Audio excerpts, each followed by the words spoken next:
wondering what you see as the underlying problem and the threat. Is there a sense of HIV as something that we have conquered and so we don't need to fund it quite so much? Is there a complacency? What do you think? Well, keep in mind that the Ryan White Care Act was established to deal with the problem of uninsured or underinsured people with HIV. If healthcare reform achieves its goals of insuring people who are currently uninsured, the perceived need for Ryan White could disappear. And while of course it would be great if the problem of uninsured went away in our country, the fact is that if we move from a Ryan White-based program that is really devoted to a very comprehensive type of HIV care to one that is really more just a Medicaid model where people go to federally qualified healthcare community health clinics with Medicaid funding, there is no way that we could maintain all of these essential components of care within that system. And as it stands now, there hasn't really been a plan in place to keep either Ryan White itself or the components of Ryan White program in the future model. So that's the concern. It's not simply a loss of interest about HIV, but much more concrete funding issues. Just a question about, with the Patient Protection and Affordable Care Act, there is the assumption we're going to be getting more,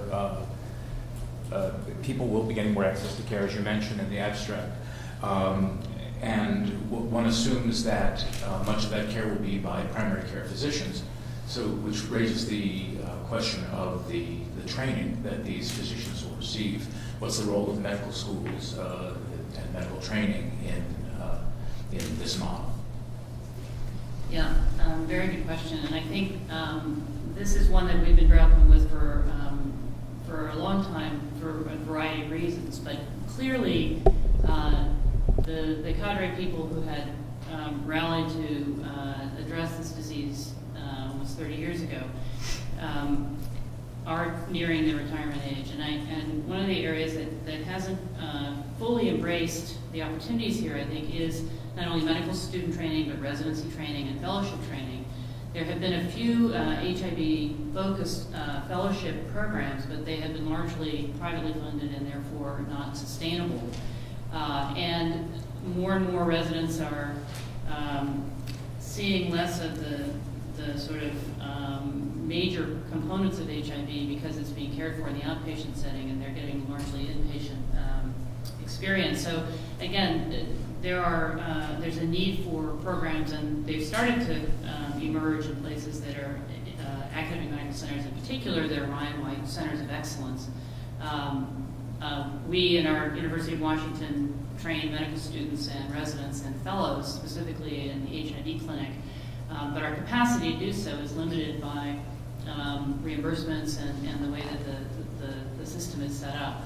So there clearly is a need to continue training new providers, and that's not just in terms of the primary providers, whether it be physicians, nurse practitioners, physician's assistants, but also in nursing and case management and social work and all of these other very important areas. One of the other threats that we're facing is the future of academic medical centers as HIV providers. In the new system, academic medical centers would have a very hard time qualifying as federally qualified community health centers, and for many it would be impossible. And to move HIV out of the academic arena, where one, so much research has taken place, and two, where training is so important for new providers, could really be a problem. And so that programs like the ones that Mari described, where medical students, residents, and fellows are being trained to provide HIV care, could be jeopardized if academic centers lose their ability to take care of patients on Medicaid with HIV. To one other aspect of the question that you asked, I think as more people are insured under Medicaid, a problem with that not being an even trade-off is that Medicaid does not reimburse for HIV services nearly at the level that's required. the data that Joel mentioned from the 1917 clinic at UAB showed how much of a gap there is between what it reimburses and what it actually costs to take care of patients. And so by moving people into Medicaid, that in and of itself will not address the problem. And in addition, as in other reimbursement systems, it again doesn't cover those sort of non-medical costs of coordination and integration and the things that are key to chronic disease management. And it's an area where I think we could benefit from some demonstration projects of how to institute those kinds of delivery systems that could be more effective and more cost savings.